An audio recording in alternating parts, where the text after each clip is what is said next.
Hello दोस्तों, nimble notes में आपका स्वागत है। आज हम भूगोल एनसीईआरटी क्लास 7 की 4th चैप्टर वायु के इम्पोर्टेंट टॉपिक को अच्छे से समझेंगे। तो चलिए इस चैप्टर के बारे में कुछ महत्वपूर्ण बातें जानते हैं। इस अध्याय में हम सबसे पहले वायुमंडल और वायुमंडल का संगठन के बारे में अध्ययन करेंगे। उसके बाद हम वायुमंडल की संरचना और इसके विभिन्न परतों के बारे में भी विस्तार से जानेंगे। अध्याय के मध्य में हम भूमंडलीय तापन और इसके प्रभाव के बारे में समझेंगे। साथ ही साथ अध्याय के आखिर में मौसम एवं जलवायु, वायु दाब एवं आर्द्रता जैसे महत्वपूर्ण बिंदुओं के बारे में भी चर्चा करेंगे। इस चैप्टर का पहला टॉपिक है वायुमंडल। तो चलिए हम लोग इसके बारे में जानते हैं। पृथ्वी का वायुमंडल ग्रह के चारों ओर गैसों की एक परत है जो मुख्य रूप से नाइट्रोजन, ऑक्सीजन और अन्य गैसों की थोड़ी मात्रा से बनी है। यह जीवन को सहारा देने, जलवायु को नियंत्रित करने और हानिकारक सौर विकिरण से हमारी रक्षा करने में महत्वपूर्ण भूमिका निभाता है। हमारा अगला टॉपिक है वायुमंडल का संगठन। तो चलिए हम लोग इसके बारे में जानते हैं। नाइट्रोजन तथा ऑक्सीजन ऐसी दो गैसें हैं जिनसे वायुमंडल का बड़ा भाग बना है। Carbon dioxide, helium, ozone, argon एवं हाइड्रोजन कम मात्रा में पाई जाती है। इन गैसों के अलावा धूल के छोटे छोटे कण भी हवा में मौजूद होते हैं, जैसा कि चित्र में वृत्ता रेखा दिया गया है, जिसमें वायु के विभिन्न संघटकों के प्रतिशत दर्शाए गए हैं। हमारा अगला टॉपिक है वायुमंडल की संरचना। तो चलिए हम लोग इसके बारे में जानते हैं। हमारा वायुमंडल 5 परतों में विभाजित है जो पृथ्वी की सतह से आरंभ होती है, जैसे क्षोभ मंडल, समताप मंडल, मध्य मंडल, बाह्य वायुमंडल एवं बहिर्मंडल।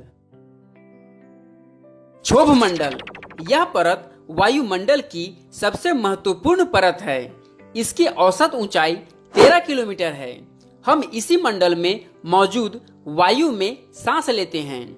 मौसम की लगभग सभी घटनाएं जैसे वर्षा, कोहरा एवं ओलावर्षण इसी परत के अंदर होती है। समताप मंडल, क्षोभ मंडल के ऊपर का भाग समताप मंडल कहलाता है। यह लगभग 50 किलोमीटर की ऊंचाई तक फैला है। यह परत बादलों एवं मौसम संबंधी घटनाओं से लगभग मुक्त होती है। इसके फलस्वरूप यहाँ की परिस्थितियां हवाई जहाज उड़ाने के लिए आदर्श होती है।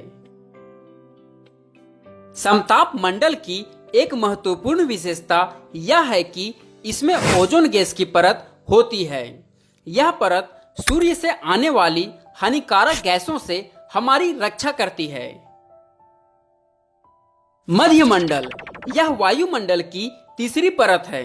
यह समताप मंडल के ठीक ऊपर होती है। यह लगभग 80 किलोमीटर की ऊंचाई तक फैली है।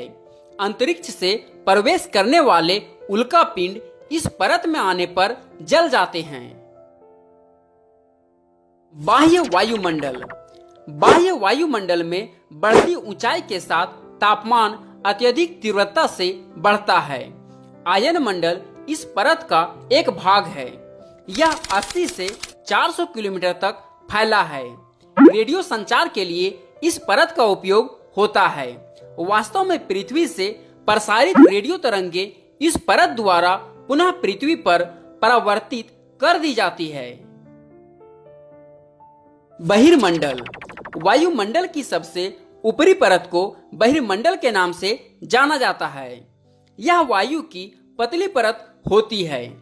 हल्की गैसें जैसे हीलियम एवं हाइड्रोजन यहीं से अंतरिक्ष में तैरती रहती है। हमारा अगला टॉपिक है भूमंडलीय तापन। तो चलिए हम लोग इसके बारे में जानते हैं।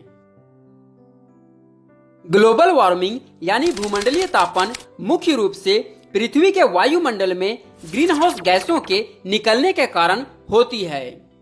मुख्य ग्रीन हाउस गैसों में कार्बन डाइऑक्साइड, मीथेन और नाइट्रस ऑक्साइड शामिल हैं।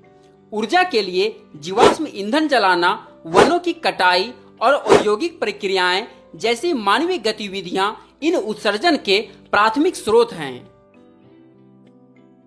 ये ग्रीन हाउस गैसें सूर्य की गर्मी को पृथ्वी के वायुमंडल में रोक लेती हैं, जिससे ग्रीन हाउस प्रभाव पैदा होता है। स्थिर जलवायु बनाए रखने के लिए यह प्राकृतिक प्रक्रिया आवश्यक है, लेकिन ग्रीन हाउस गैसों की अधिकता इस प्रभाव को बढ़ाती है, जिससे तापमान बढ़ जाता है। तापमान में इस वृद्धि के कारण जलवायु में परिवर्तन हुए हैं, जैसे पृथ्वी की सबसे ठंडे प्रदेश में जमी हुई बर्फ पिघल रही है, जिसके परिणाम स्वरूप समुद्र के जल स्तर में वृद्धि होती है, जिससे तटीय क्षेत्र में बाढ़ आ जाती है। और ऐसे कई गंभीर उदाहरण हैं जिनसे यह पता चलता है कि भूमंडलीय ताप में वृद्धि हमारे पृथ्वी के लिए बेहद नुकसानदायक है। हमारा अगला टॉपिक है मौसम एवं जलवायु। तो चलिए हम लोग इसके बारे में जानते हैं। मौसम और जलवायु एक दूसरे से संबंधित लेकिन अलग अलग अवधारणाएं हैं। जैसे मौसम का तात्पर्य किसी विशेष स्थान पर किसी विशेष क्षण में आमतौर पर घंटों या दिनों में होने वाली अल्पकालिक वायुमंडलीय स्थितियों से है।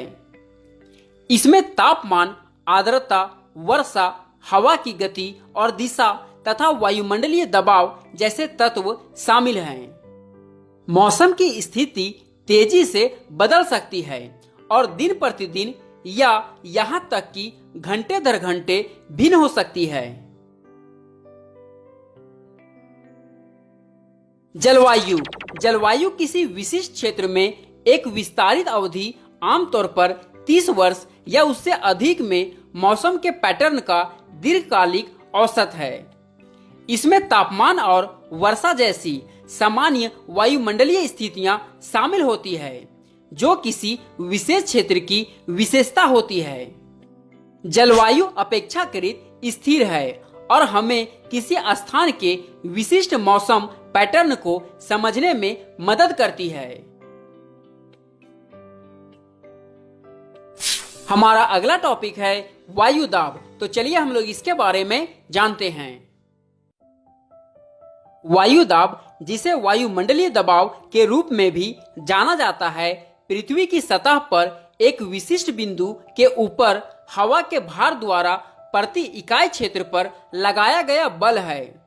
यह वायुमंडल में वायु के अणुओं पर गुरुत्वाकर्षण खिंचाव के परिणाम स्वरूप होता है। ऊंचाई बढ़ने के साथ वायु दाब कम हो जाता है। इसका कारण यह है कि अधिक ऊंचाई पर ऊपर से नीचे की ओर दबाव डालने वाले वायु के अणु कम होते हैं। इसे आमतौर पर मिलीबार या पारा के इंच जैसी इकाइयों में मापा जाता है और यह मौसम प्रणालियों और मौसम विज्ञान में एक महत्वपूर्ण भूमिका निभाता है। हमारा अगला टॉपिक है आर्द्रता। तो चलिए हम लोग इसके बारे में जानते हैं। वायु में उपस्थित जलवाष्प की मात्रा को आर्द्रता कहते हैं। जब वायु में जलवाष्प की मात्रा अत्यधिक होती है तो उसे हम आर्द्र दिन कहते हैं। जैसे जैसे वायु गर्म होती जाती है, इसकी जलवाष्प धारण करने की क्षमता बढ़ती जाती है और इस प्रकार यह और अधिक आर्द्र हो जाती है। आर्द्र दिन में कपड़े सूखने में काफी समय लगता है एवं हमारे शरीर से पसीना आसानी से नहीं सूखता और हम असहज महसूस करते हैं। जब जलवाष्प ऊपर उठता है तो यह ठंडा होना शुरू हो जाता है। जलवाष्प संघनित होकर ठंडा होकर जल की बूंद बनाते हैं। बादल इन्हीं जल बूंदों का एक समूह होता है। जब जल की ये बूंदे इतनी भारी हो जाती है कि वायु में तैर ना सके, तब ये वर्षण के रूप में नीचे आ जाती है। पृथ्वी पर जल के रूप में गिरने वाला वर्षण वर्षा कहलाता है।